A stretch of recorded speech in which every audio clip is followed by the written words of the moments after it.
Ano-ano po yung mga isolated crime? Meron pong Korean, meron pong Koreano na namatay na napatay. Ayun pala hinablot lang ng laban. O yan, allergic yung mga yan sa mga nanlaban eh. O eto pa po. 5 empleyado ng isang panaderia. Yan, namasaker sa Antipolo. Alam niyo po, nung panahon ni Duterte, wala na po itong massacre na to. Oh, pinutukan po sa SJDM, anong tawag doon? Iced tea? Hindi, may tawag doon eh. Sa iniinuman nila. Oh, balita yan, Anticlear. Baka, pito po. 5 lang nakalagay rito sa DCRH eh. DCRH, kulang kayo ha. Ayan po, balita po, dumating na yung family ng napatay na Korean. Napakasakit para sa family niya. Oh, eto pa po. Sikat na sa South Korea. Turista, hinablot ang bag, binaril, patay. Turista po yun. Oh, tapos, meron pa po. Rider. Oh, rider. Sinaksak ng pasahero. Anticlear. Hindi mo ba nakita? Kasalanan niya media. Lumalabas naman si Anticlear, wala naman nakikita eh. Ha? Kayo talaga pinutukan sa milk tea. Yun, hindi iced tea, milk tea. Correction. Thank you po sa correction. Iced tea po, milk tea po, hindi po iced tea ang kita mo. Sunod-sunod po yan. Ngayong araw lang po balita yan na iba pa yung kahapon. Kaso nga, lumabas si Anticlear. Wala naman po nakita.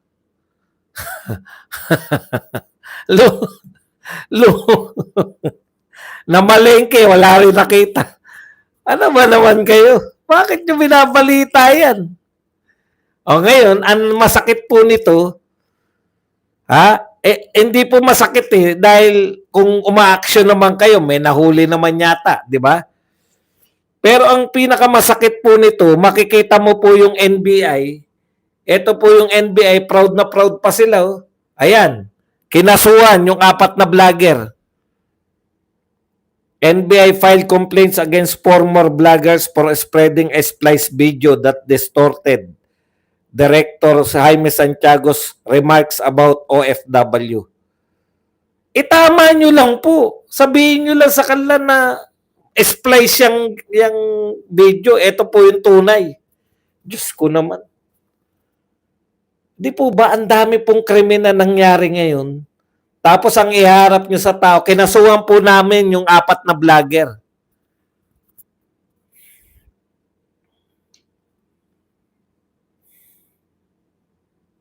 Show cause order. Meron pa pong balita ngayon. Balita po kay Camille. Camille, nanay. Pero duda si Anticlear. Bakit? Nakita ba niya? Ayun naman, no? Malamang hindi yan nakita ni Anticlear. Kaya pagdududahan natin yan. Okay, eto po, isa pang balita, sabi ni Senatorial Bet Camille Villar. Pinagmamalaki po nila na sinampahan po, show cause order po. Ang COMELEC may show cause order para pagpaliwanagin o pinagpapaliwanag. Ano nyo na yung show cause order, burahin nyo na. Pinagpapaliwanag po si Camille Villar sa di umano ay naganap na pamimigay o pagbili ng boto. Tindi, no? Single out. May mga naririnig. May mga nakikita kami na mamimigay ng mga congressman. 2 congresswoman particular. Dalawang congresswoman yung nakikita ko namimigay ng pera eh. Hindi ko alam kung ayuda o kung ayuda yon, ligtas na ba? Pinagpaliwanag nyo ba yung dalawang congressman na yun na sila mismo may hawak ng pera, namimigay? Si Camille lang yata yung pinagpapaliwanag. Thank you very much muna kay Marites Moreno na nagbigay ng 10 Hong Kong dollar. Marites Moreno Alano. Yan. Bait yan si Ma'am Marites eh. Yan yung nagdala na nung nagpunta ako sa Hong Kong, napagsaran ako. Lumabas ako, hindi ako nakabalik. Siya po yung may bit-bit na mga gamit ko. Thank you, Ma'am Marites. Ha? Okay. Namimigay direkta oh. Yung dalawang congresswoman na nakita ko. Tapos si Camille Villar, si Camille Villar lang pinagpapaliwanag. Di ba, Camille? Kai-endorse lang. Baka naman na tiyempo lang. Kayo naman, wag nyo naman malisyahan. Wag po nating malisyahan ang COMELEC. No? Wag nating malisyahan yung COMELEC. Baka na tiyempo lang na tinaas ni BP Sara yung kamay ni Camille Villar. Kaya naman na tiyempo din na pinagpapaliwanag.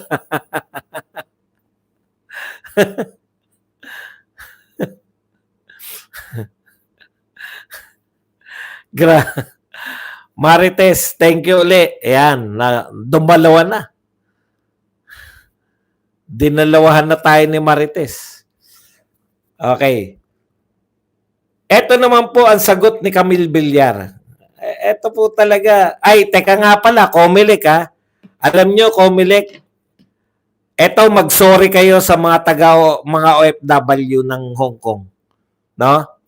Kasi binalita nila paimbestigahan daw nila Ilabas nyo naman.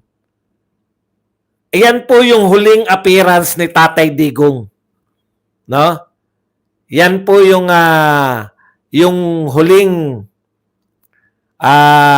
appearance ni Tatay Digong sa kampanya. No? Diyan po sa Hong Kong. Dami pong tao. Bago siya makulong. Yan na yung huli niya Tapos, si COMELEC chairman mismo, Garcia mismo, dahil nakita nila ang daming tao sa Hong Kong, paimbestigahan daw nila dahil sa napabalitang may bilihan ng boto. COMELEC, sana naman, hindi lang pa po kayo nagsasabi, pag napatunayan nyo naman na walang bilihan ng boto, kasi naroon ako Naroon po ako sa Hong Kong. Maiinsulto po yung mga taga Hong Kong pag sinabi nyong babayaran namin kayo para umatin. Ang katotohanan po doon, mas marami pa po yung nasa labas ng venue. Hindi nakapasok kaysa nakapasok sa loob. Ganon po karami yung nagmamahal sa mga Duterte. Nakita lang nila kumaway si Tatay Digong, nag-iiyakan na. Tapos inintrigan nyo, COMELEC, kayo nagsabi, sabi mo nun, COMELEC, ano sabi nyo? Iimbestigahan nyo rin yung bilihan daw ng boto. Isa lang yung pattern nyo, no? Talaga, mga taga Hong Kong, may bigayan doon. Grabe po kayo. Busog na busog ako sa mga taga Hong Kong Kami po ang binibigyan ng pagkain ng mga taga Hong Kong. Ako po live na binigyan ako ng mga pangkape ng taga Hong Kong. O ngayon, si Camille Villar na naman. Baka na tiyempo lang. Alam niyo po kung bakit? Pahiyang-pahiya po sila kay Camille Villar. Hindi po nila mabitawan si Camille Villar, no? Hindi po nila mabitawan na hindi na siya miyembro ng alyansa.